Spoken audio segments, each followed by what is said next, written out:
Puji Tuhan, selamat malam Bapak Saudara. Selamat berjumpa kembali malam hari ini dalam acara online Discipleship. Malam hari ini kita akan bersama-sama belajar firman Tuhan. Temanya malam hari ini adalah tentang rumah tangga Allah. Nah, saudara, mungkin tema ini agak sedikit asing atau enggak familiar bagi beberapa orang. Karena mereka tidak memahami tentang dimensi Allah, yaitu adalah sebuah keluarga. Ada beberapa orang yang menganggap Allah itu sebuah lembaga, ya. Ada juga yang hanya mengenal Allah itu hanya sebagai bapak seorang diri saja, ya. Nah, tapi di RTM ini kita boleh belajar, Roh Kudus mengajar kepada kita, dan bukan hanya Roh Kudus dari pengalaman-pengalaman dalam pelayanan kita, tapi ada beberapa ayat juga dalam firman Tuhan bahwa Allah menggambar dirinya di dalam diri manusia. Nah, gambar yang dibuat itu untuk menyatakan, untuk memberitahu kepada kita semuanya, inilah sebenarnya hakikat kami, yaitu sebagai keluarga di alam roh. Lalu diwujudkan atau digambarkan melalui penciptaan manusia, Adam dan Hawa, serta disuruh beranak cucu untuk membangun sebuah keluarga juga. Nah, saudara, jadi kalau malam hari ini temanya tentang rumah tangga Allah. Jadi Allah itu adalah sebuah keluarga, dia punya rumah tangga, ya. Nah, dalam rumah tangga ini pasti ada unsur-unsur yang ada di dalamnya, atau juga pribadi-pribadi yang ada di dalam keluarga itu, ya. Bapak sendiri sebagai mewakili Bapak, ya. Yesus mewakili anaknya, menggambar, ya. Lalu Roh Kudus itu adalah sisi feminim yang keluar dari Bapak. Boleh kita sebut sih sebagai ibu dalam keluarga Allah Bapak atau Elohim ini, ya. Nah, saudara, malam hari ini kita akan melihat, ya, apa yang dikatakan oleh Allah Bapa kepada kita semuanya. Mari kita perhatikan di sini, ya, tentang Roh Kudus sebagai ibu. Ini sudah kita bahas sedikit kemarin, banyak hal tentang Roh Kudus sebagai ibu, ya. Apa yang dijelaskan oleh Allah Bapa tentang Roh Kudus? Kali ini Bapak berkata, aku mengajar engkau tentang Roh Kudus sebagai ibumu, ya. Kali ini aku mengajar engkau tentang Roh Kudus sebagai ibumu. Akulah, kata Allah Bapa, yang membuat ia keluar dari diriku, ya, pada masa lampau yang kekal dahulu, ya. Ia atau Roh Kudus itu adalah bagian dari diriku, dari Allah Bapa, yang harus keluar dari diriku untuk mengerjakan segala pekerjaan yang aku rencanakan. Ia selalu melakukan kehendakku karena ia adalah bagian dari diriku sendiri. Nah, Bapak Saudara, perhatikan apa yang dikatakan oleh Allah Bapa ini, ya. Bahwa malam hari ini ada sebuah pelajaran, penyingkapan sebuah kebenaran yang disampaikan hasil chatting, ya, dari Allah Bapa kepada kita semuanya malam hari ini, ya. Bahwa Allah Bapa memberitahu kepada kita semuanya bahwa Roh Kudus itu sebagai ibu kita, ya, sebagai ibu kita, ya. Dan itulah yang dilakukan oleh Bapa ketika Roh Kudus itu keluar dari Allah Bapa. Ada tugas yang diberikan, ya. Awalnya dia ada bersama dengan Bapa. Ketika keluar dari Bapa, pasti ada tujuannya. Kenapa dikeluarkan? Kenapa di-split? Kenapa dipisahkan? Lalu mandiri, yang menjadi sebuah pribadi sendiri yang disebut Roh Kudus itu yang ada di tengah-tengah kita. Tujuannya apa? Pasti tujuannya juga bersumber dari mana dia berasal. Dari Allah Bapa itu sendiri. Yuk kita lihat dulu ayatnya sebagai dasar pengetahuan atau pelajaran kita malam hari ini. Dari Yohanes pasal 15 ayat 26 sampai ayat yang ke-27. Nah, Bapak Saudara, saya percaya ayat ini sudah familiar bagi kita semuanya, ya, tentang penolong yang diutus oleh Bapa, yaitu Roh kebenaran, yaitu Roh Kudus. Ya, dikatakan dalam Yohanes 15 ayat 26 sampai 27, jikalau penolong yang akan kuutus dari Bapa itu datang, yaitu Roh kebenaran yang keluar dari Bapa, perhatikan ya, ia akan bersaksi tentang aku. Tetapi kamu juga harus bersaksi karena kamu sejak semula bersama-sama dengan aku. Sekali lagi ya, perhatikan kalimat per kalimat supaya Anda mengerti tentang peran Roh Kudus itu yang diajarkan atau dikatakan oleh Tuhan Yesus ini ya. Ini yang menulis, ya ini perkataan Tuhan Yesus ketika bersama-sama dengan para muridnya. Jikalau penolong yang akan kuutus dari Bapa datang, ya, yaitu Roh kebenaran yang keluar dari Bapa, ia akan bersaksi tentang aku. Tetapi kamu juga harus bersaksi karena kamu sejak semula bersama-sama dengan aku. Nah, saudara, perhatikan, ada beberapa orang yang agak rancu atau agak bingung menanggapi ayat ini. Kalau dikatakan jika penolong yang akan kuutus. Siapa yang mengutus? Nah, di sini adalah Tuhan Yesus ya, yang datangnya dari Bapa, yaitu Roh kebenaran yang keluar dari Bapa. Nah, saya mau jelaskan sedikit begini. Kenapa Yesus yang mengutus? Kenapa bukan Bapa yang mengutus? Ya, nah, kenapa bukan Bapaknya yang mengutus dalam konteks ayat yang kita baca pada malam hari ini? Ya, kenapa Yesus yang mengutus? Sejarahnya begini. Sebelumnya Yesus itu mau pamitan sama murid-muridnya. Ya, sebentar lagi aku akan pergi kepada Bapa. Tinggalin kamu semuanya. Ya, karena masa tugas kerjaku di muka bumi ini sudah selesai untuk menebus kalian. Nanti finishnya ada di kayu salib itu, aku akan berteriak, it's finished, sudah selesai. Ya, nah setelah itu nanti aku akan pergi kepada Bapa dan duduk di sebelah kanan Allah Bapa. Ya, di mana aku berada, kamu nggak bisa ada di tempat itu karena beda alamnya seperti itu. Murid-muridnya gelisah, murid-muridnya sedih. Karena apa? Merasa mau ditinggal oleh jagoannya atau gurunya, andalannya itu. Lalu Tuhan Yesus berkata kepada murid-muridnya, jangan sedih, ya, jangan gelisah, jangan takut, jangan khawatir, jangan gentar. Aku akan memintakan kepada Bapa, yaitu penolong yang lain yang akan menggantikan kehadiranku di muka bumi ini. Ya, nah disinilah ayat ini makanya Yesus berkata, jikalau penolong yang akan kuutus dari Bapa itu datang, yaitu Roh kebenaran yang keluar dari Bapa, ia akan bersaksi tentang aku.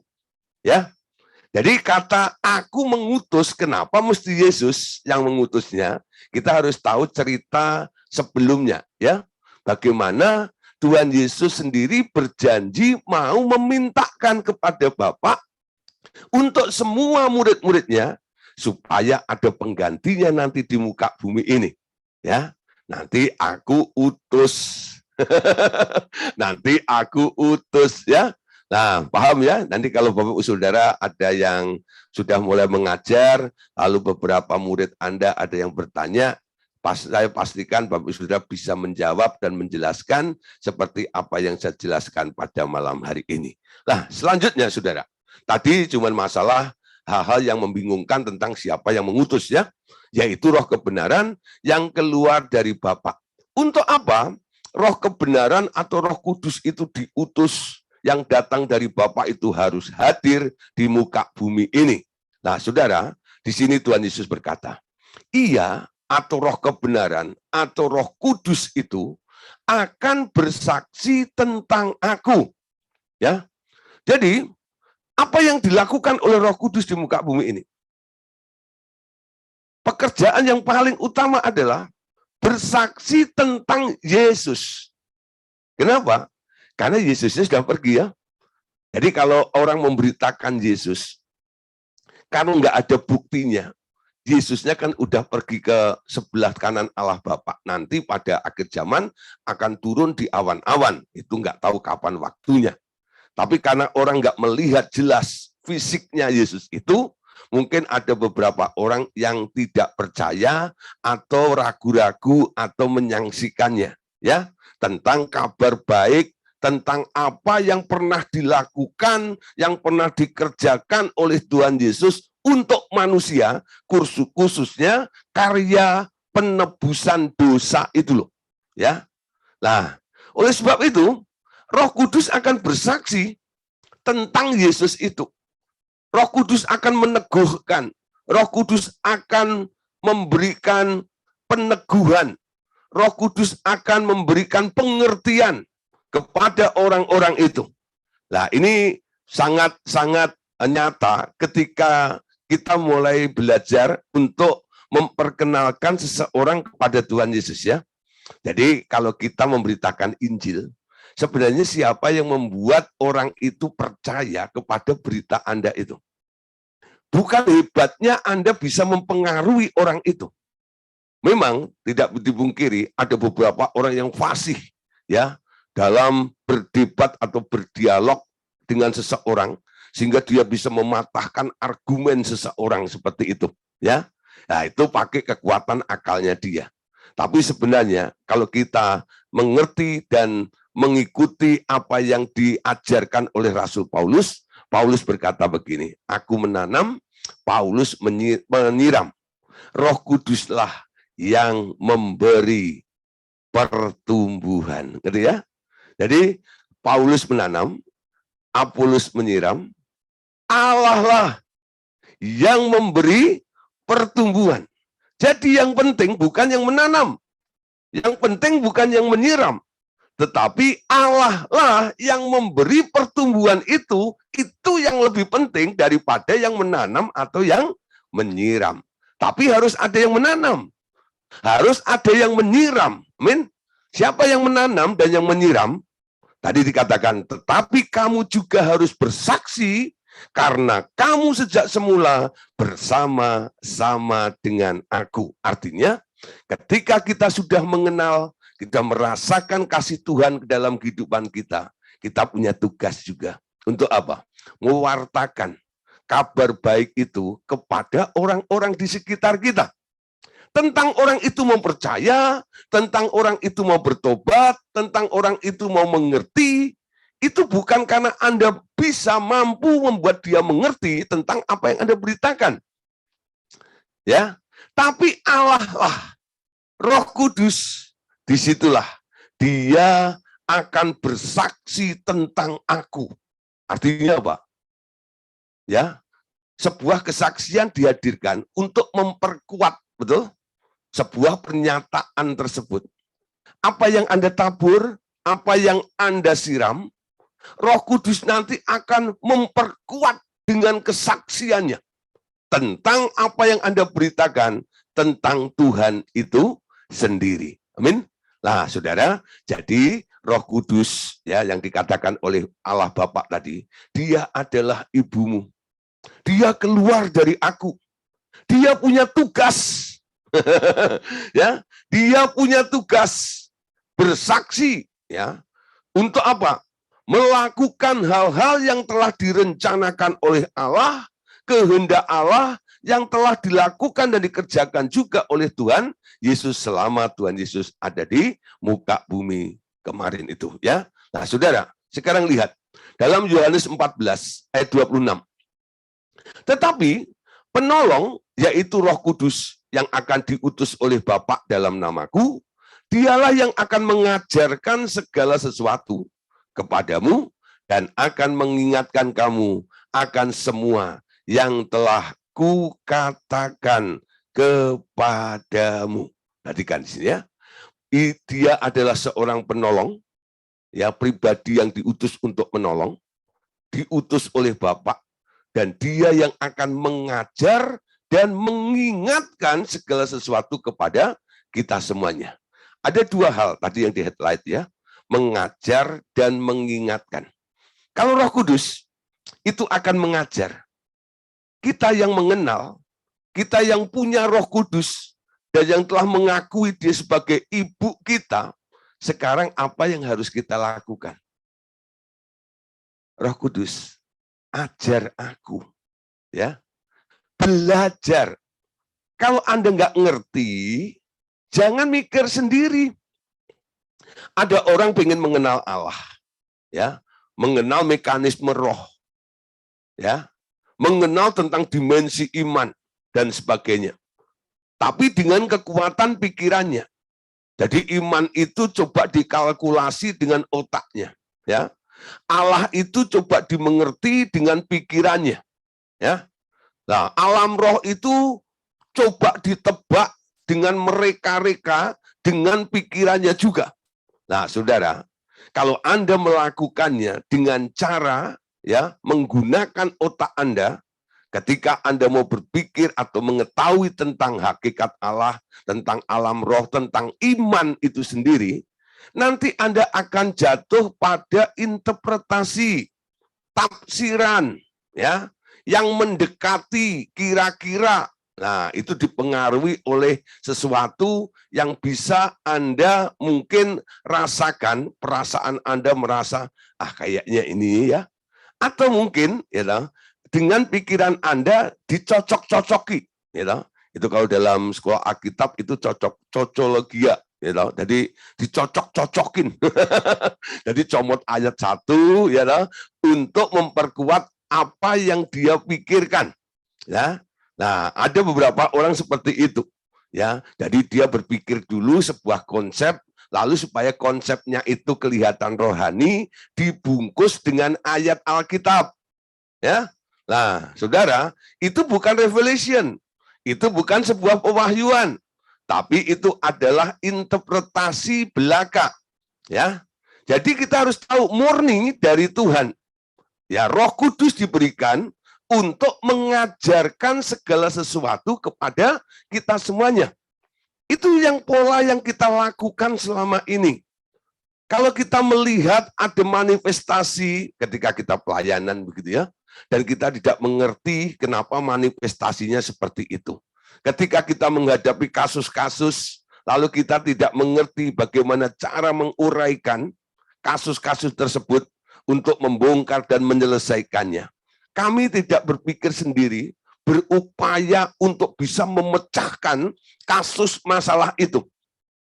Apa yang kami lakukan?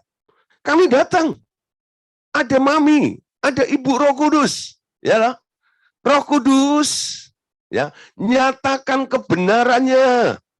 Engkau yang memimpin kami kepada seluruh kebenaran. Jadi minta diajar supaya kita diberi tahu tentang hal-hal yang belum atau tidak pernah kita ketahui sebelumnya. Nah, siapa yang sudah mulai melakukan hal seperti itu?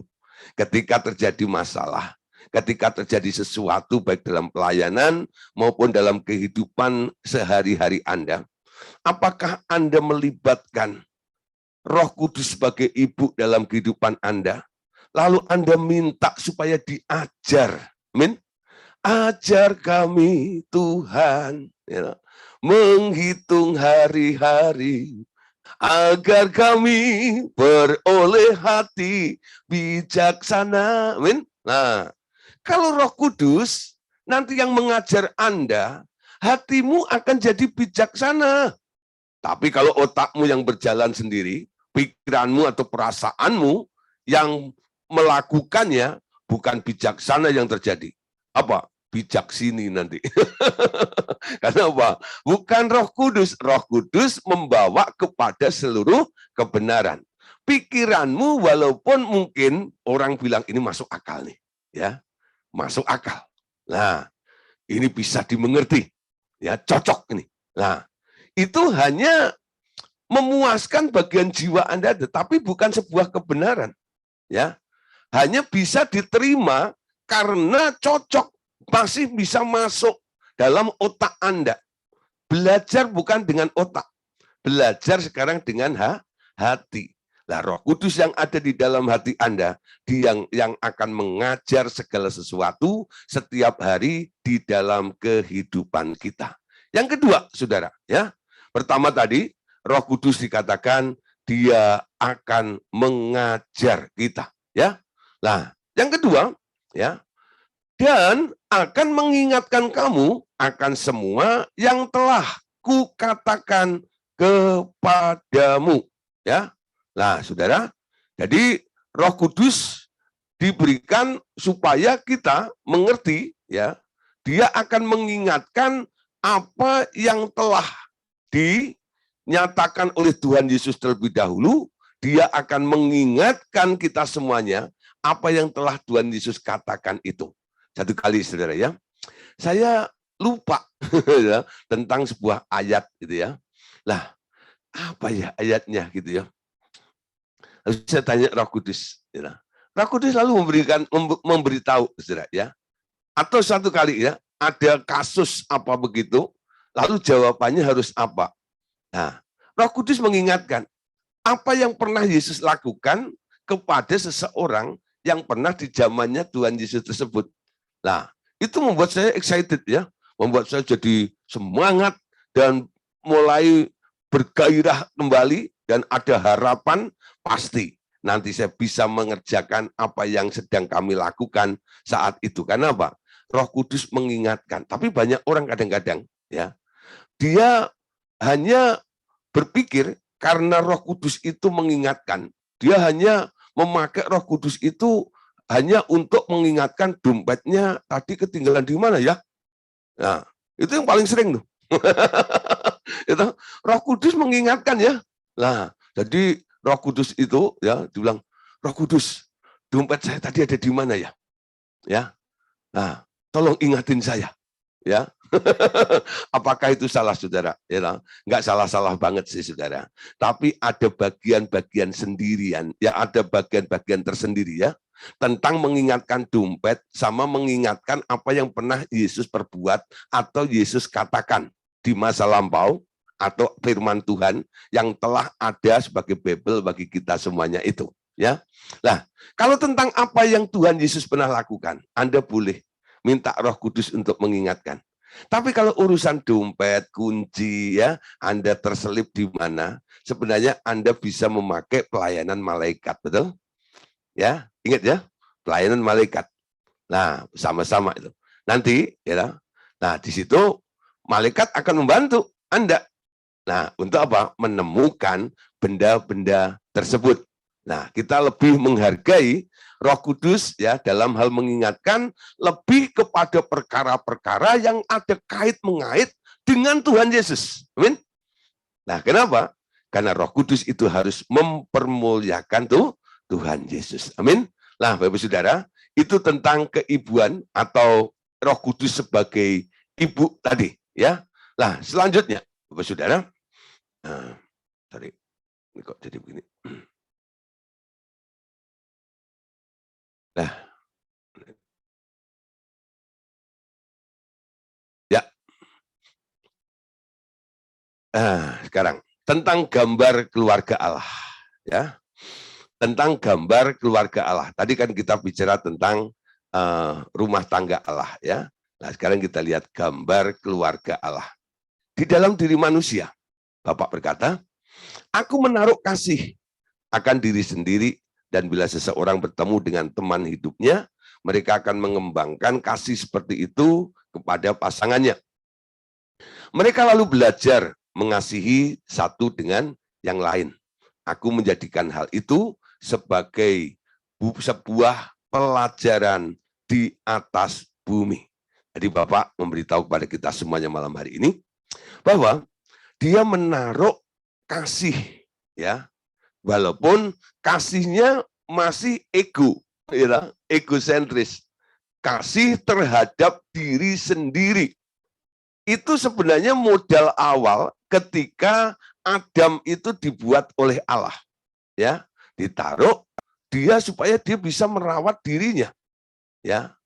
Nah, kenapa Anda harus mandi, membersihkan badan dan sebagainya? Itu bukti Anda mengasihi, ya, tubuh Anda dan diri Anda juga, ya. Makan sehat dan sebagainya. Nah, saudara, dari modal bahwa adanya kasih walaupun arahnya baru untuk dirinya sendiri ini, lalu Allah mulai ya dari Adam seorang diri, dia membuat temannya.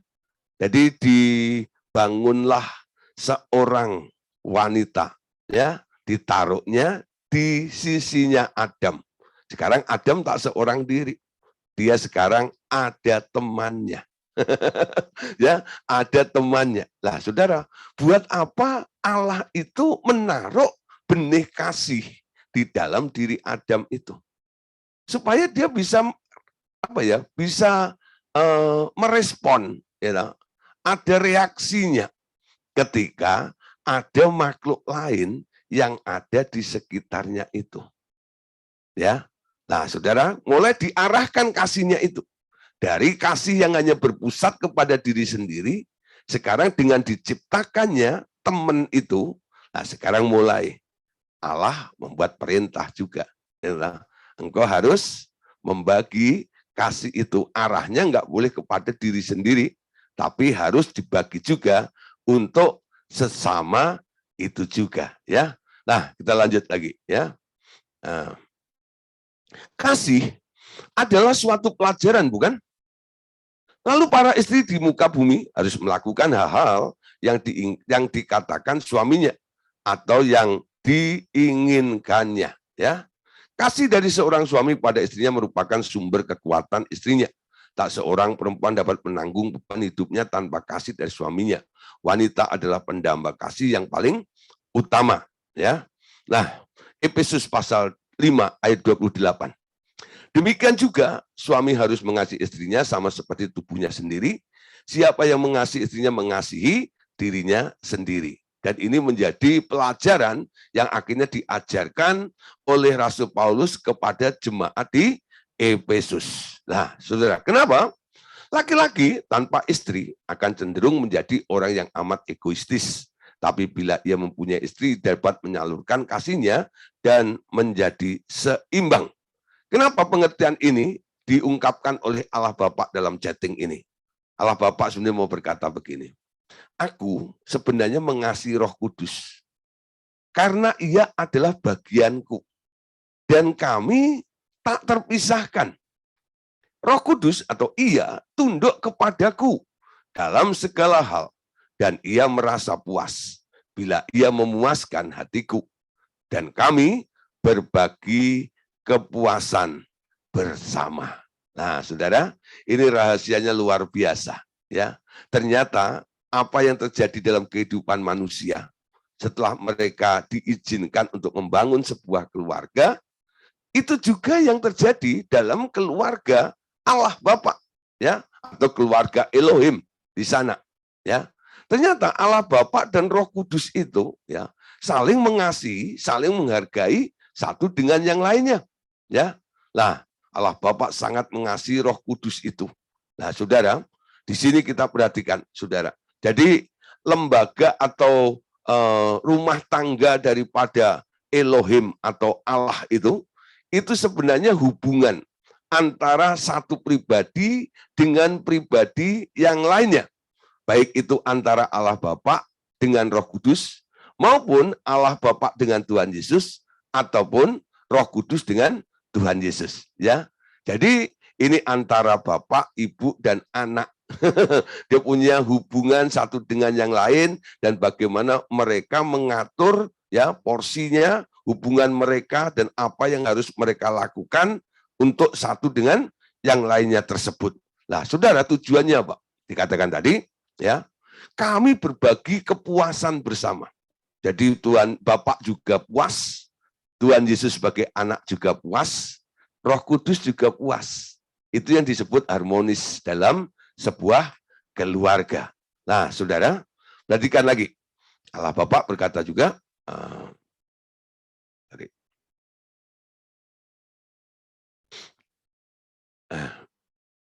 seperti telah kau pelajari anakku, engkau hanya dapat merasa puas bila engkau dapat memuaskan teman hidupmu, bukan?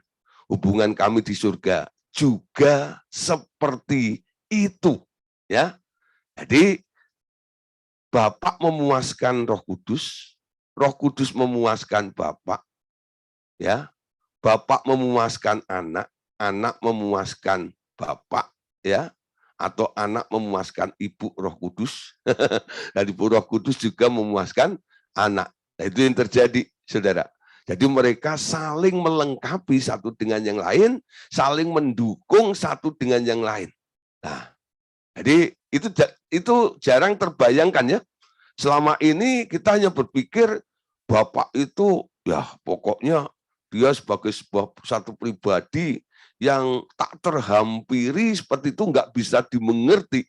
Tapi dengan kita memahami apa yang kita pelajari malam hari ini tentang ya rumah tangga daripada Elohim ini, sekarang kita boleh menangkap mereka saling terkoneksi satu dengan yang lainnya. Ya, apa yang dilakukan oleh Bapak, ya itu ada hubungannya dengan apa yang sedang dikerjakan oleh Roh Kudus. Apa yang sedang dikerjakan oleh Yesus itu ada hubungannya dengan apa yang sedang dipikirkan atau dikerjakan oleh Bapak itu sendiri. Nah, jadi saudara, tiga-tiganya itu merupakan teamwork sebenarnya. Walaupun fungsinya berbeda-beda, dengarlah, tapi mereka mengerjakan proyek yang sama, betul? Tujuannya sama. Jadi kalau Anda melihat, ini kayaknya pekerjaan Roh Kudus nih. Ya. Bukan berarti Tuhan Yesus tidak ada dalam proyek itu. Dia ada. Allah Bapa juga ada di situ. Ya.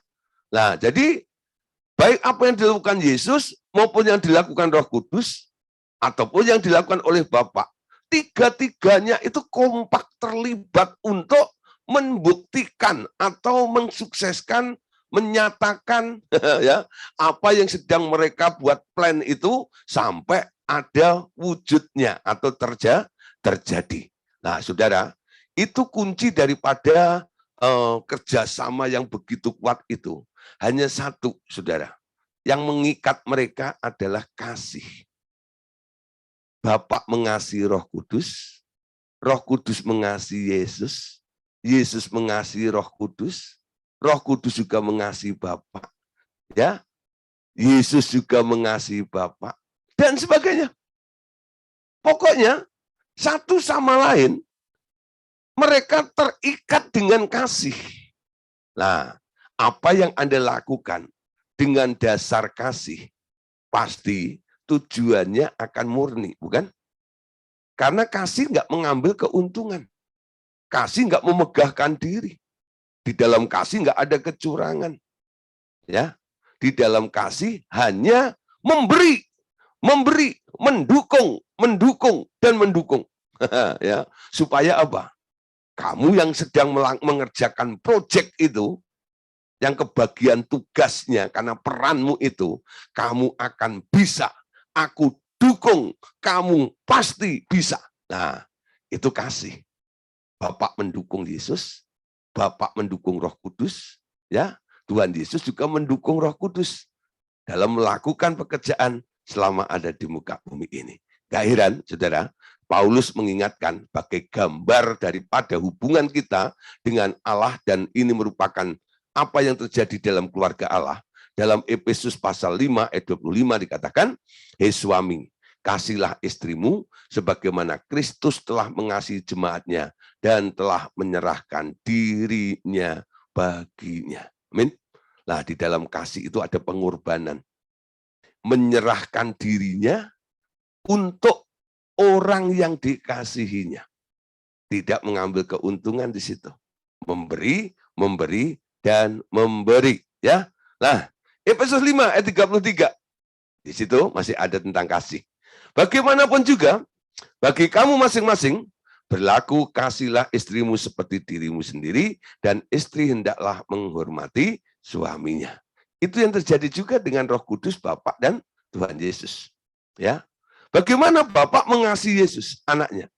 Dia mengasihi anaknya seperti dia mengasihi dirinya sendiri juga. Amin. Bagaimana Yesus mengasihi Roh Kudus? Sama seperti dia mengasihi dirinya juga. Makanya tadi, ketika Allah menaruh dasar kasih di dalam diri manusia itu, kasihnya diarahkan kepada diri sendiri dulu. Sebagai standarnya. Kalau kamu mengasihi seperti dirimu, betul nggak lah? Nah, kalau kamu nggak mau diludahin, ya jangan ludahin orang. Kalau kamu nggak mau ditabok, jangan nabok orang. Memang, saudara, dalam Yohanes dikatakan ada perintah baru. Ya, kenapa ada revisi? Kenapa ada perintah baru? Kasihilah seperti aku mengasihi kamu. Betul nggak ya? Tapi sebelumnya perintah lamanya, kasihilah ya seperti engkau mengasihi dirimu sendiri. Kenapa ada pembaruan? Kenapa ada revisi? Karena kondisi manusia, saudara, kasihnya sudah nggak murni. Kalau mereka mengasihi, ada udang di balik batu, ya. Makanya yang kasih yang murni cuma ada satu di dalam diri Yesus. Tapi bagi orang yang sudah bertobat, yang sudah mengalami Yesus diperbaharui, lahir baru, ya, Anda boleh pakai standar yang lama juga. Mengasihi seperti aku mengasihi diriku sendiri. Ya? Itu yang pengen Bapak lakukan. Aku mengasihi anakku seperti aku mengasihi diriku. Aku mengasihi Roh Kudus seperti aku mengasihi diriku, kata Bapak. Ya, anak pun juga seperti itu. Nangkep nggak, saudara ya? Jadi mengasihi, menghormati ada di situ seperti diri sendiri tadi. Ya, nah, saudara, bagaimanapun juga bagi kamu masing-masing berlakulah, kasihlah istrimu seperti dirimu sendiri, dan istri hendaklah menghormati suaminya. Nah, yang dikasihi, sekarang dia punya tugas juga. Kalau engkau dikasihi, engkau harus menghormati orang yang mengasihimu itu. Ya, Roh Kudus sangat menghormati Bapak. Yesus sangat menghormati Bapak. Siapa yang mengasihi, dia akan dihormati. Itu hukumnya. Ya, itu dihukumnya. Itu hukumnya. Nah, kalau ada beberapa orang mungkin ya, Anda pengen dihormati. Sebenarnya gampang sih. Berlakulah banyak kasih. Hiduplah di dalam kasih. Lakukan banyak hal kepada orang-orang lain. Nanti Anda akan dihormati, kan? Nah, jangan mencari hormat ya yang dengan memanipulasi ya keadaan dan sebagainya seperti itu, ya. Tapi coba kasih aja. Orang yang menerima ya toh, apa yang Anda lakukan, kasih yang murni itu akan dirasakan oleh orang tersebut, dan orang itu akan respect dengan Anda, dan dia juga akan menghormati Anda, ya. Jadi seperti dirimu dan istri hendaklah mengasihi suaminya tersebut. Nah, terus Kolose 3 ayat 19. Hei suami-suami, kasihlah istrimu dan jangan berlaku kasar terhadap dia, ya. Kejadian 1 ayat yang kedua. Bumi belum berbentuk dan gelap gulita menutupi samudra raya, ya. Dan Roh Allah melayang-layang di atas permukaan air, ya. Nah, saudara, disitulah Roh Kudus itu ya sudah ada sejak bumi itu dirusak oleh Abaddon, ya. Lah sudah jadi bubur menado. Lah disitulah ketika Allah mau menata ulang bumi itu, ternyata di atas air itu ada yang melayang-layang. Siapa itu? Roh Kudus, ya, melayang-layang di atas permukaan air itu. Ngapain, saudara? Roh Kuduslah sekarang yang punya pekerjaan untuk menata, ya, untuk melindungi, untuk mengcover ya, hal-hal yang pernah diciptakan oleh Bapa maupun oleh Tuhan Yesus. Dia punya tugas untuk memelihara semuanya itu. Makanya dia melayang-layang di atas air itu. Sebenarnya ada apa di atas air? Ya, itu permukaannya air. Tapi di bawahnya air itu banyak materinya, saudara. Ada tanah, ada mineralnya, ya, ada tumbuh-tumbuhan, ya, yang sudah nggak bertumbuh, tapi akarnya masih ada di situ, ya. Nah, jadi itu dirawat semuanya oleh Roh Kudus. saat itu.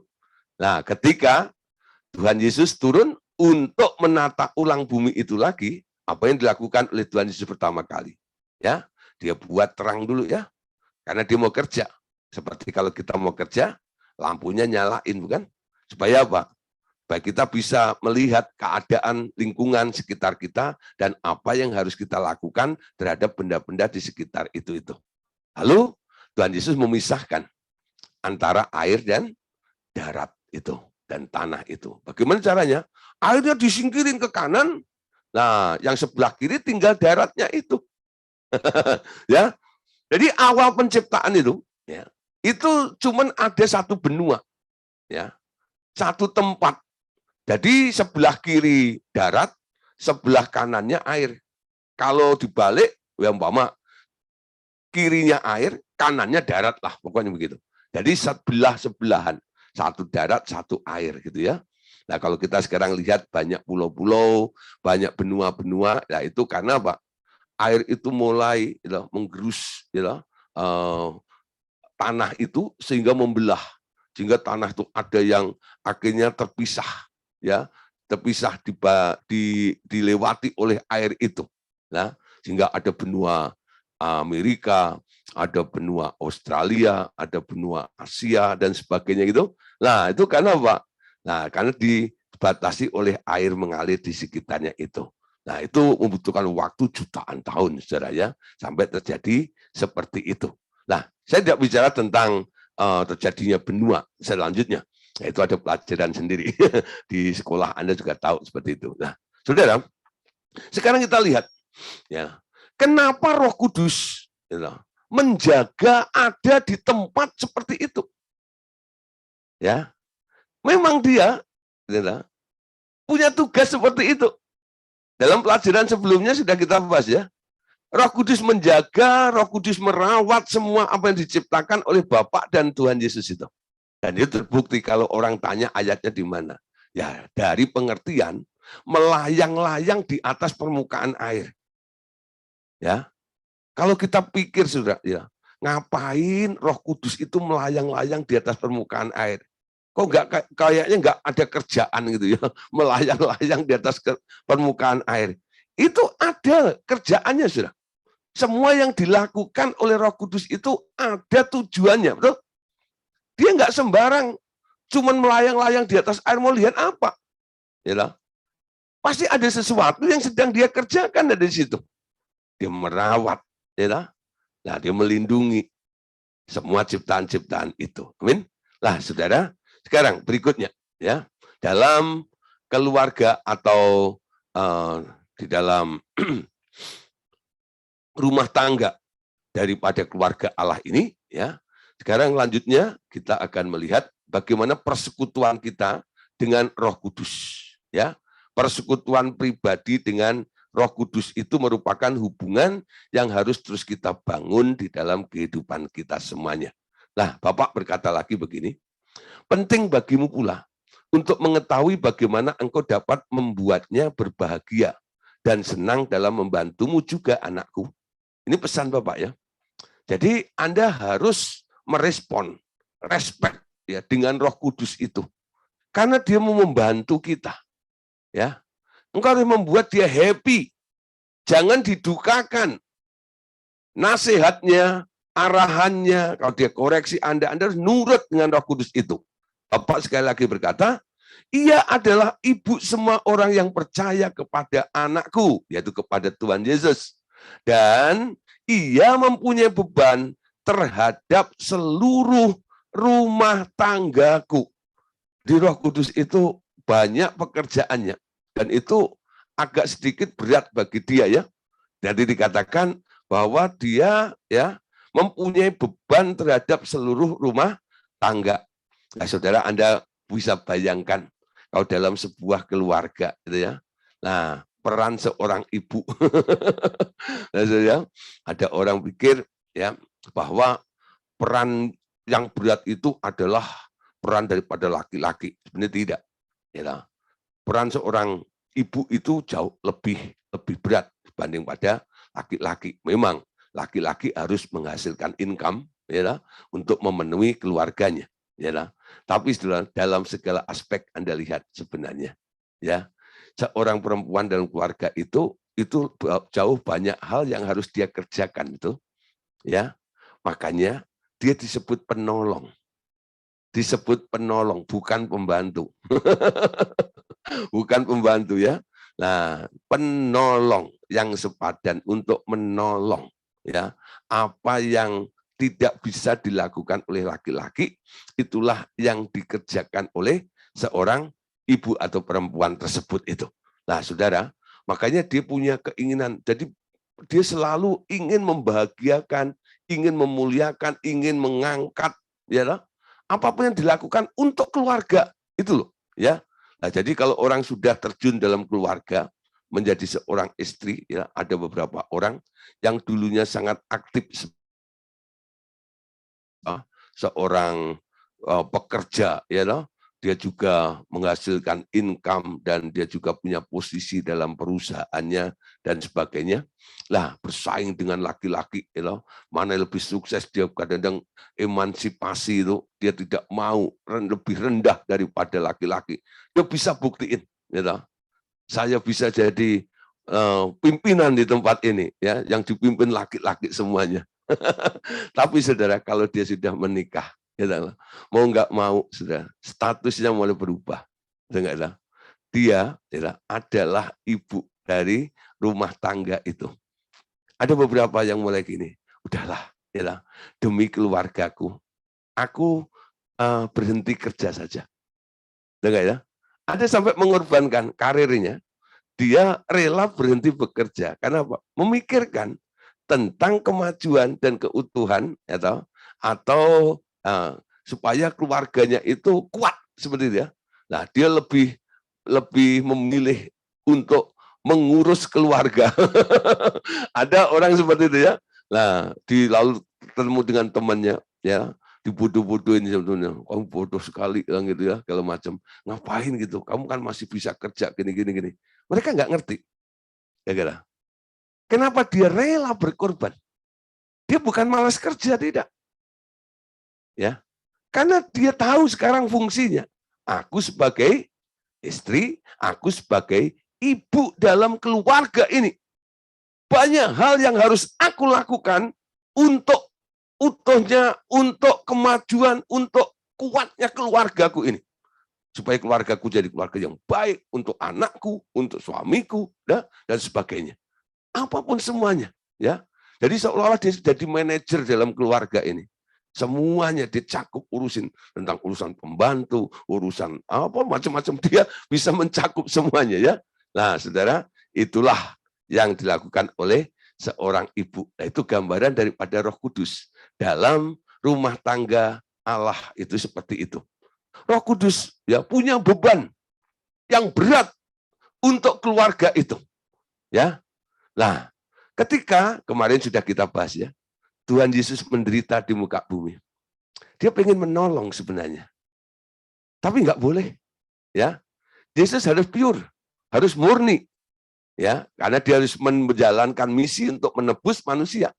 Roh Kudus nggak boleh membantunya. Dan itu membuat dia luka juga. Lihat anaknya dipukul, gitu. Lihat anaknya diludahi, digantung di kayu salib seperti itu. Lah, itu banyak sekali. Nah, sekarang dalam merawat ciptaannya, ya berurusan dengan manusia-manusia. Lah, Roh Kudus berusaha, bukan? Untuk memperbaiki setiap orang yang percaya kepada Tuhan Yesus ini. Diinsapkan dari dosanya, ya, disadarkan, ya, ditegur, dinasehati. Nah, saudara Anda tahu, ketika Anda menasehati, menegur, mengingatkan orang-orang yang sedang bandel, mama begitu, itu sebenarnya pekerjaan berat, bukan? Dia akan bantah Anda. Dia nggak dengerin Anda. Mungkin dia balik menyerang Anda. Itu yang terus diterima oleh Roh Kudus ketika dia berinteraksi, bereaksi untuk melaksanakan tugas-tugas dalam rumah tangga daripada Allah, khususnya dalam menangani manusia-manusia yang ditebus oleh Tuhan Yesus itu. Ya, dia sering terluka. Itu yang Bapak bilang. Dia punya beban berat dalam mengurus rumah tangga. Ya. Bagian mana? Bagian urusan dengan manusia yang bebal tuh. Ya. Wah, sekarang kita mulai mengerti. Roh Kudus pengorbanannya luar biasa ya. Kalau kita bicara tentang pengorbanan Yesus di kayu salib, itu oke lah. Ya. Dia mati untuk kita. Tapi jarang banyak hamba Tuhan ya bercerita tentang pengorbanan Roh Kudus dalam kehidupan kita. Amin. Dia banyak berkorban dalam kehidupan kita. Siapa yang pernah melihat seorang ibu atau mungkin itu orang tua Anda yang pernah berkorban untuk anak-anaknya? Lalu Anda baru mengerti ketika Anda sukses. Semua ini karena mami. Lalu Anda baru mengerti, kenapa dulu dia begitu bawel dengan saya? Kenapa dulu begitu kepo dengan saya? Ya, ketika dia kepo, Anda anggap kepo itu ya, nyampurin urusan Anda seperti itu segala macam. Anda nggak mau, bukan? Nah, ketika Roh Kudus lakukan seperti itu, dia intervensi, dia banyak tegur dalam kehidupan Anda. Anda mungkin tersinggung, ya. Lalu Anda mulai diamin dia, bungkam dia. Udah, diam aja. Itu bukan urusanmu. Sering kita lakukan juga seperti itu ya, kepada orang-orang yang taruh perhatian kepada kita seperti itu. Itu seorang ibu. Bicara tentang ibu Roh Kudus, ya. Sebenarnya itu yang dikerjakan Roh Kudus. Kalau gereja mulai mengenal tentang keluarga Allah ini, tentang keibuan Roh Kudus itu, saya percaya jemaat-jemaat Tuhan akan dididik untuk menghargai pekerjaan Roh Kudus. Dengan dididik untuk menghargai pekerjaan Roh Kudus, menghormati Roh Kudus, karena dia punya tanggung jawab yang berat dalam mengurus rumah tangga daripada Allah ini, ya, saya percaya kalau ini diajarkan, itu akan mengurangi jumlah orang-orang yang mendukakan Roh Kudus. Amin. Mengurangi orang-orang yang mendukakan Roh Kudus, jumlahnya akan kurang kalau itu diajarkan tentang tugas keibuan Roh Kudus di dalam rumah tangga Allah itu. Ya. Seperti apa yang dilihat oleh Rick Joyner. Itu merupakan templakan pukulan bagi gereja Tuhan harusnya. Kenapa dia muncul sebagai patung perunggu dan wujudnya adalah perempuan? Karena selama ini yang dibicarakan hanya sisi bapak. Tentang sisi ibu ini nggak pernah sama sekali. Padahal tanggung jawab tugas Roh Kudus itu tidak kalah berat dengan apa yang pernah dilakukan Yesus ketika dia harus mati di atas kayu salib. Betul? Banyak hal. Saudara, contoh ya. Kalau ada orang ya dilukai, tangan Anda terluka. Sakitnya itu di tubuh Anda. Tapi kalau Anda ditolak, Anda dicemooh, sakitnya tuh di sini. Ada istilah lu, sakitnya tuh di sini ya. Nah, sakitnya tuh di sini. Sakit di sini sama sakit luka di bagian tubuh Anda itu. Kira-kira mana, saudara, yang lebih berat sebenarnya? Sakit yang di sini bukan? Sakit yang di sini kasih betadin, kasih alkohol, bentar lagi pulih, tuh. Sakit yang di sini ini loh, wah itu mesti di inner healing kadang-kadang. Ya, baru mereka kadang-kadang mengalami kesembuhan dan ngelawatan Roh Kudus seperti itu. Nah, saudara, berapa kali Roh Kudus dilukai? Dia tidak dilukai secara fisik seperti Tuhan Yesus. Dicambuk, ya, digantung di kayu salib, kasih mahkota duri. Roh Kudus sering hampir setiap hari. Berapa miliar orang di muka bumi ini, saudara, yang ketemu dengan Roh Kudus setiap hari, ketika Roh Kudus menasihati, berapa banyak yang menolak nasihatnya? Coba pikirkan. Berapa banyak yang menolak nasihatnya? Berapa banyak yang meremehkan nasihatnya? Berapa banyak yang berbalik menyerang dia? Nah, bayangin sudah.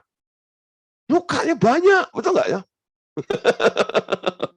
Nah, saudara, sekarang bangun sebuah persekutuan pribadi dengan dia yang lebih indah dengan Roh Kudus. Ya, dengan kita mengerti, kita akan bisa menghargai karyanya di dalam kehidupan kita ini. Amin. Ia adalah ibu semua orang yang percaya kepada anakku, dan ia mempunyai beban terhadap seluruh rumah tanggaku. Diperhatikan baik-baik. Ya, selanjutnya, Bapak katakan, semakin engkau mau berbicara kepadanya tentang pekerjaannya, tentang keinginan hatinya, semakin ia senang memberitahukan semua hal itu kepadamu. Dalam membangun relationship hubungan dengan Roh Kudus, apa yang harus kita lakukan? Bicara dengan dia. Ajak ngobrol. Jangan hanya manfaatin kuasanya aja. Roh Kudus, kuasamu sanggup menyembuhkan aku. Roh Kudus, kuasamu sanggup untuk membebaskan aku. Jangan hanya di daerah itu. Memang Roh Kudus itu kalau dihargai kuasanya luar biasa. Tapi untuk membangun hubungan Anda dengan Roh Kudus, apa yang harus kita lakukan? Ajak ngobrol dia. Sapa dia. Kalau Anda doa pagi, panggil dia. Sapa dia. Good morning, Father. Good morning, Jesus. Good morning, Holy Spirit. Selamat pagi, Roh Kudus. Apa kabar? Ya, kayak Pak Andes ketemu sama saya gitu. Pak Gideon, apa kabar? Gitu ya. Halo. Gitu. Mau kemana ini, Pak? Ya, nah, enak kan? Ya gitu. Ya. Nah, jadi ngajak ngobrol Roh Kudus. Selamat pagi Roh Kudus. Apa kabar hari ini? Ya. Lalu tanya sesuatu kepada dia. Bukan tanya sesuatu tentang apa yang sedang Anda alami. Kira-kira engkau mau tolong saya enggak ya? Jangan ditembak itu terus. Ya, Roh Kudus. Ada proyek apa ini? Siapa yang pernah lakukan seperti itu? Nyapa Roh Kudus, lalu tanya proyeknya. Roh Kudus, apa yang sedang engkau lakukan, mau kerjakan? Ada proyek apa dari Bapak nih? Ada yang mulai tanya gitu enggak? Ayo, ya, mulai diubah, ya. Jadi berbicara kepadanya tentang pekerjaannya atau tentang keinginan hatinya, ya. Engkau pengen apa? Sama Roh Kudus gitu ya. Coba saudara ya, kalau Anda punya anak, ya, khususnya ibu-ibu itu, lalu anak Anda datang, ya, disapa Anda. Mami bikin apa gitu ya. Nah, mau bikin kue, mau bantu ya gitu ya. Itu senang hati ya, ngobrol sama anaknya itu. Nah, satu kali ya, anaknya datang. Mah, mama pengen apa? Tanya keinginannya. Wis, ya. Mamanya tuh malu-malu. Nggak pengen apa-apa nak. Gitu. Kamu datang aja udah seneng. Padahal dia pengen juga sih sebenarnya. Betul nggak? Tapi selalu begitu ya. Kalau anaknya nanya gitu, enggak nak. Gitu. Kamu udah datang aja, mama udah seneng. Gitu ya. Didesak lagi sama anaknya. Mah, hari ini aku lagi hoki, lagi banyak kangpao. Tadi dapat bonus. Yuk mah, gitu. Jalan-jalan ke mall, itu ke pasar baru, ya. Jangan pasar lama, pasar baru, ya. Nah, ngapain? Ya nanti mama pengen apa tak beliin, segala macam gitu. Bus, ya. Waktu anaknya ngomong gitu, mamanya seneng nggak, saudara? bukan berarti dia nggak bisa beli sendiri loh ya. Dia punya duit. Tapi ketika ada anak nanya keinginannya dan dia mau memberikannya kepada orang tuanya, gitu. Seneng nggak? Roh Kudus sama, saudara. Roh Kudus, apa yang kau inginkan? Dia nggak ingin materi, saudara. Mungkin ketika Anda tanya, Roh Kudus, engkau ingin apa? Ya, ketika mungkin ya Pak Andreas tanya itu. Nah, saya pakai contoh Pak Andreas saja, dia nggak marah misalnya ya. Pak Andreas tanya sama Roh Kudus. Roh Kudus, engkau pengen apa? Roh Kudus bilang, aku pengen kamu berubah.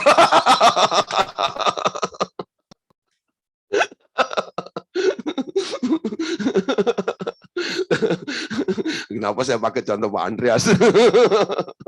Ini contoh aja nih ya. Mungkin ya keinginan Roh Kudus atas hidup kita bisa juga. Amin ya. Aku mau begini nak, aku mau ini, mau itu. Dia nggak pengen memperkaya dirinya. Kata nggak ya? Yang diinginkan apa? Semua apa yang diciptakan oleh Bapak dan Tuhan Yesus itu nanti harus bertumbuh sempurna. Itu loh yang diinginkannya. Ya. Nah, itu yang diinginkannya ketika Anda pengen tahu tentang hatinya, keinginannya. Banyak hal yang mau dinyatakan kepada Anda, betul? Semua keinginan-keinginan itu. Bangun hubungan seperti itu. Amin. Ya, jangan dicecer, Roh Kudus. Aku pengen sembuh. Ya, aku udah tahu kamu sakit. Gitu, ya. Kenapa kamu nggak tanya yang lainnya? Aku pengen apa? Mungkin, ya. Aku pengen, ya, supaya kamu rendah hati, kamu sabar, dan sebagainya. Nanti Roh Kudus akan berkata-kata banyak ya untuk mengubah dalam kehidupan kita semuanya. Amin. Nah, saudara, semakin ia ya senang memberitahukan sesemua hal itu kepadamu. Amin. Kalau keinginannya Anda tanyakan. Amin. Nah, sekarang berikutnya. Hargai setiap hal yang ia kerjakan untuk kebaikanmu. Maka ia akan semakin berbahagia menolong engkau. Amin. Nah ini kalau ada urusannya, bagaimana supaya terjadi pertolongan yang dilakukan oleh Roh Kudus kepada Anda, hargai dulu apa yang dikerjakan untuk kebaikanmu. Ya, nanti dia dengan happy, dengan senang hati akan menolong engkau. Ia adalah rohku sendiri, dan aku juga akan menghargai semua orang yang menghargainya, seperti aku juga menghargai mereka yang menghargai anakku. Amin. Hargai Roh Kudus. Sama seperti Anda menghargai Tuhan Yesus, sama juga seperti Anda menghargai Allah Bapa. Amin. Nah, lanjut lagi, sedikit lagi ya. Nah, mereka yang mendukakannya dan membuatnya menangis akan banyak menderita dalam hidupnya. Nah, jangan sampai yang begini. Mendukakan, membuat dia nangis, banyak menderita hidupnya. Pak, apa Roh Kudus bisa menangis? Bisa, saudara. Dia berduka, dia sedih, dia nangis. Itu yang saya sebut tadi luka banyak. Banyak anak-anak Allah, orang percaya melukai hatinya Roh Kudus. Sehingga dia sering menangis. Saya ingat satu tokoh namanya Kathryn Kuhlman. Dia punya hubungan dengan Roh Kudus luar biasa. Anda tahu siapa Kathryn Kuhlman? Kathryn Kuhlman itu seniornya Benny Hinn. Ya, ada Benny Hinn itu karena ada Kathryn Kuhlman. Jadi sebelum Benny Hinn ngetop, dulu itu Kathryn Kuhlman juga melakukan pelayanan yang mirip-mirip dengan Benny Hinn seperti itu.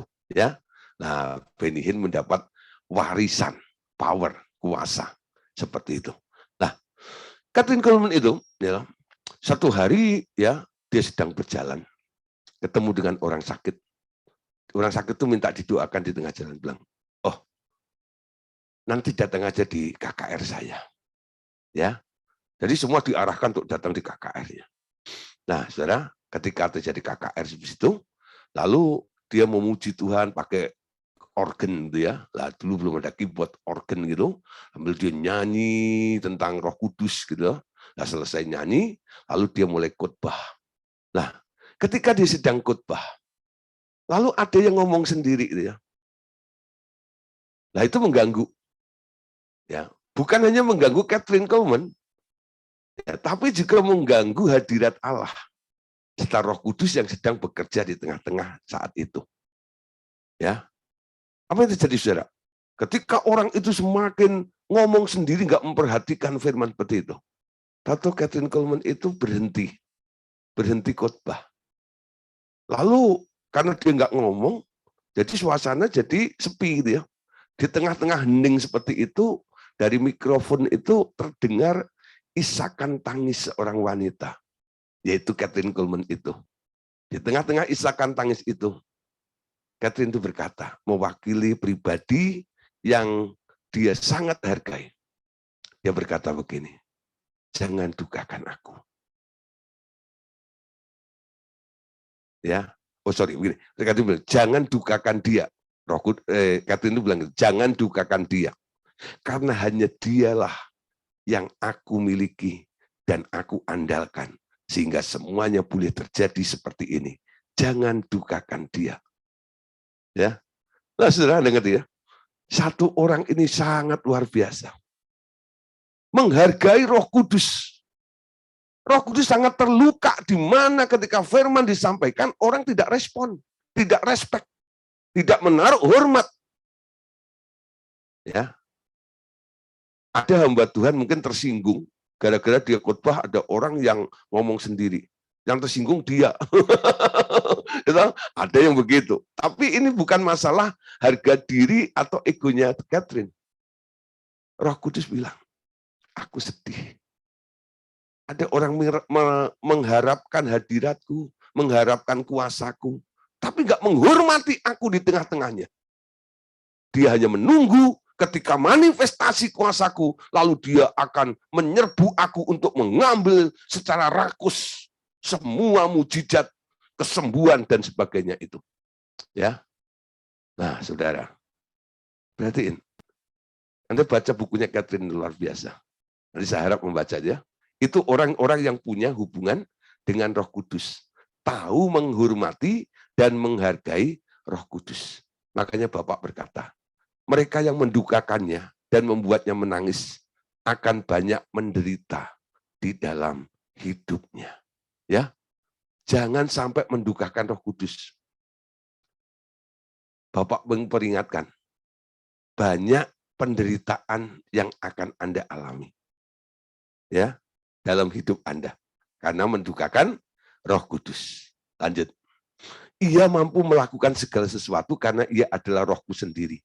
Kehormatan yang diberikan kepada Roh Kudusku akan menyebabkan ia bergerak dengan lebih leluasa. Itu sebabnya engkau perlu menghormati dia di dalam segala hal yang engkau kerjakan dan alami. Ya, nah saudara lanjut cerita Kathryn tadi. Setelah semua orang mengerti, harus menghormati Roh Kudus. Orang yang ngomong sendiri tadi akhirnya bertobat. Lalu hadirat Allah kembali meluap-luap di tempat itu. Apa yang terjadi, saudara? Tahu dari belakang itu, ada yang ribut. Bukan ngomong sendiri. Ternyata ada orang yang tadinya duduk di kursi roda. Dia keluar dari kursi rodanya. Dia berjalan. Ya, ada yang dari sudut lainnya. Orang tadi pincang pakai krak-kraknya dibuang, saudara. Ada yang dari tengah dibilang, aku bisa melihat. Ya, mujizat terjadi ketika Roh Kudus dihormati. Ya, tapi yang nggak menghormati Roh Kudus, dia kan nggak mendapatkan lawatan kuasa seperti itu. Kuncinya cuma satu. Ya, saya ingat ayat di dalam Yesaya 63 ayat yang ke-10. Perhatikan di sini. Yesaya 63 ayat yang ke-10. Tetapi mereka memberontak dan mendukakan Roh Kudusnya. Maka ia berubah menjadi musuh mereka dan ia sendiri berperang melawan mereka. Ya. Jadi Roh Kudus kalau didukakan, dia akan berubah menjadi musuh bagi Anda. Banyak hal petaka yang akan terjadi di dalam kehidupan kita ini. Nah, jangan mendukakan Roh Kudus Allah itu. Makanya Paulus katakan, Efesus 4 ayat 30, dan janganlah mendukakan Roh Kudus Allah yang telah memeteraikan kamu menjelang hari penyelamatan. Amin. Nah, saudara, ini bahaya. Orang yang mendukakan Roh Kudus, dia mendustai Roh Kudus, akan mendapatkan penghukuman dari dirinya. Coba kita lihat satu kisah untuk menutup ya pelajaran kita malam hari ini, dan kelanjutannya akan kita bahas besok. Ya, dalam Kisah Para Rasul pasal 5 ayat 3 sampai ayat yang ke-5. Tetapi Petrus berkata, Ananias, mengapa hatimu dikuasai iblis sehingga engkau mendustai Roh Kudus dan menahan sebagian dari hasil penjualan tanah itu? Selama tanah itu tidak dijual, bukankah itu tetap kepunyaanmu? Dan setelah dijual, bukankah hasilnya itu tetap dalam kuasamu?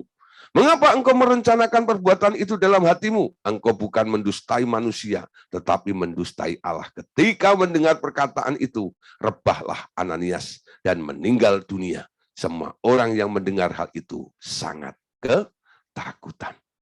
Anda lihat, saudara ya, ketika pekerjaan Roh Kudus, manifestasi Roh Kudus sedang bergerak, hari itu Anda lihat ya, Roh Kudus membuat hati semua umat Allah itu hidup dalam kasih.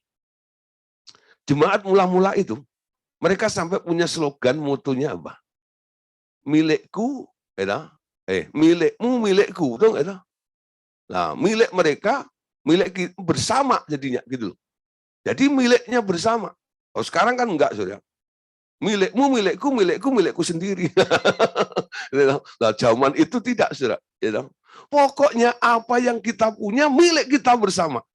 Nah, mereka menjual asetnya untuk mencukupi kebutuhan sesamanya itu, dan mereka tidak hitung-hitungan sama sekali.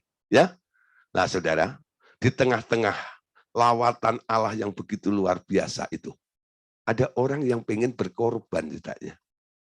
Ya, tapi ketika dijual tanahnya, duitnya banyak. Ya, lalu dia berpikir, jangan dikasih semuanya. Lalu ada pertimbangan begini, kalau nggak dikasih semuanya, ya berarti kita menahan. Walaupun jumlahnya lebih banyak, tapi kan setengah namanya. Jadi ini terjadi dialog nih, ya perdebatan antara suami istri ini, ya. Nah, udah akhirnya disepakati gini. Kita kasih setengah aja udah lebih daripada yang lainnya ya. Kita nggak usah ngomong ini setengah. Ya, kita ngomong ini seluruhnya saja. Kan nggak ada yang tahu berapa tadi kita jual, ya. Akhirnya mereka datang dengan bangga mempersembahkan, ya, lebih besar daripada persembahan orang-orang lainnya itu. Ketika dipersembahkan, Petrus kala itu yang dipenuhi dengan Roh Kudus, dia tegur Ananias. Ananias, mengapa hatimu dikuasai iblis sehingga engkau mendustai Roh Kudus? Sebenarnya Petrus sudah memberi kelonggaran ya untuk dia bertobat. Betulkah ini semuanya? Ya, tapi dia kekeh, iya. Akhirnya Petrus bilang, kenapa engkau mendustai Roh Kudus? Mati langsung. Harusnya orang mempersembahkan korban, betul nggak? Dia akan mendapat kelimpahannya. Beri maka kamu akan diberi, betul? Nah, tapi bukan anugerah yang dia dapat. Karena apa? Dia tidak jujur. Dia mendustai Roh Kudus. Mati. Itu yang disebut tadi Roh Kudus menjadi musuh. Enggak itu? Di dalam hadirat Allah, di dalam anugerah Allah, orang bisa binasa. Jangan sampai itu terjadi dalam kehidupan kita. Ya, malam hari ini kita menghargai. Kita tahu ada namanya rumah tangga Allah, aturan-aturannya ada, pribadi-pribadinya ada. Seperti Bapak menghargai Roh Kudus, menghargai Yesus. Begitu juga Roh Kudus dan Tuhan Yesus saling menghargai. Kita orang yang masuk dalam keluarganya Allah ini, kita juga harus mulai menghargai. Kalau Anda juga menghargai Bapak, Anda juga menghargai Yesus, jangan lupa walaupun dia menolong Anda, dia bukan pembantu Anda. Dia tetap pribadi dari Allah yang perlu untuk kita hormati dan kita hargai. Amin. Nah, prioritaskan dia, kasih ya satu penghormatan Roh Kudus itu dalam kehidupan Anda. Hidup nanti akan lebih melihat anugerah melimpah dalam kehidupan kita semuanya. Amin. Oke, Bapak Saudara, malam hari ini kita sampai di sini dulu. Nah, besok ya, kita akan lanjut dalam keluarga Allah ini. Kita akan melihat tentang bagaimana pekerjaan Tuhan Yesus. Kalau tadi banyak bicara tentang pekerjaannya Roh Kudus, ya. Nah, pekerjaan Tuhan Yesus itu jenis-jenisnya apa? Akan kita bahas besok. Amin. Tuhan Yesus memberkati kita semuanya. Amin.